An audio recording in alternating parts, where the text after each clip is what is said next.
Assalamualaikum warahmatullahi wabarakatuh. Selamat pagi anak-anak. Bagaimana kabarnya hari ini? Semoga dalam keadaan sehat walafiat dan siap mengikuti pembelajaran pada pagi ini. Nah, perkenalkan, nama saya Nasmawati dan hari ini kita akan belajar mata pelajaran Pendidikan Jasmani, Olahraga, dan Kesehatan. Nah, khususnya pada materi pembelajaran hari ini pada kelas 6, materinya yaitu mengenai bagaimana cara mencegah cedera. Nah, meskipun hari ini kita tidak bisa melakukan praktik, tetapi kita akan mempelajari hal penting yang bermanfaat untuk kehidupan sehari-hari.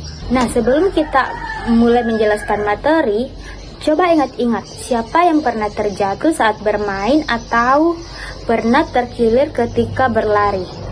Nah, hal seperti itu sering kita temui di lingkungan sekolah atau di lingkungan area bermain lainnya. Itulah mengapa hari ini kita perlu belajar bagaimana cara mencegah cedera supaya kita bisa bermain dan beraktivitas dengan aman.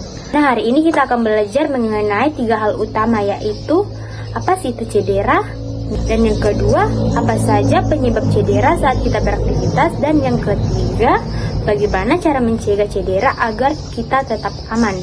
Nah, selain itu, Ibu berharap anak-anakku sekalian bisa menunjukkan sikap hati-hati dan peduli keselamatan diri.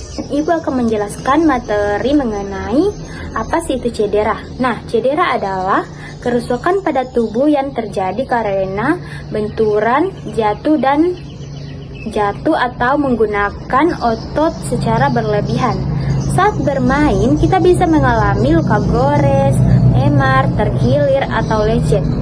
Dan beberapa penyebab cedera yang terjadi di sekolah atau di lingkungan sekitar lainnya yaitu karena diakibatkan oleh tidak melakukan pemanasan, main terlalu kasar, lantai atau bermain yang licin, peralatan olahraga yang rusak, tidak fokus saat berlari atau bermain, dan tergesa-gesa dan tidak memperhatikan area sekitar. Ibu akan menunjukkan gambar ilustrasi yang pada umumnya diakibatkan karena tidak melakukan pemanasan. Ini merupakan sebuah gambar cedera ringan karena tidak melakukan pemanasan, bermain terlalu kasar.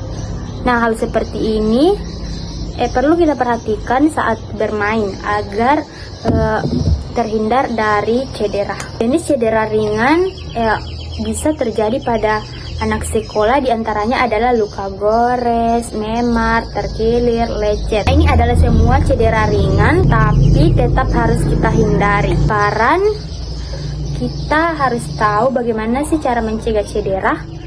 Nah, yang pertama yaitu selalu mengecek area bermain sebelum beraktivitas, tidak berlari di tempat licin, mengikat tali sepatu agar tidak tersandung, menggunakan sepatu yang nyaman, tidak saling mendorong teman, dan beristirahat ketika tubuh mulai merasa lelah. Ibu ingin bertanya, apa yang biasa terjadi ketika kita berlari di tempat licin? Dan mengapa tali sepatu harus diikat?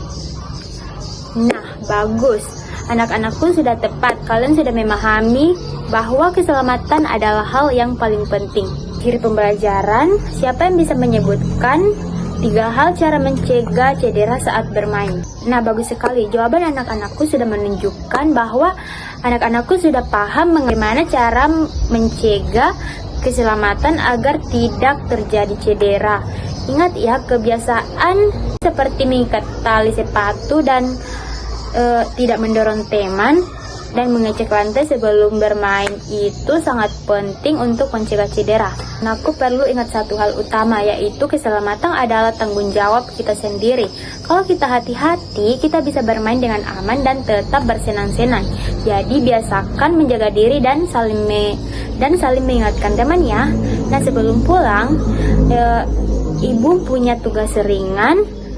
Silakan tuliskan 3 tempat di sekolah yang berpotensi menyebabkan cedera dan bagaimana cara mengatasinya. Nah, sebelum pulang, mari kita simpulkan bersama. Hari ini kita sudah belajar tentang apa itu cedera, apa saja penyebabnya, dan kondisi-kondisi yang bisa membahayakan kita, dan bagaimana cara mencegah cedera. Dengan memahami ini, Diharapkan anak-anakku bisa tetap waspada saat beraktivitas. Baik, sebagai penutup hari ini, mari kita berdoa menurut agama dan kepercayaan kita masing-masing, agar selalu diberi keselamatan dalam setiap kegiatan. Berdoa dimulai. Berdoa selesai. Terima kasih atas kerja keras dan keaktifan anak-anakku hari ini. Sampai jumpa pada pembelajaran berikutnya. Assalamualaikum warahmatullahi wabarakatuh.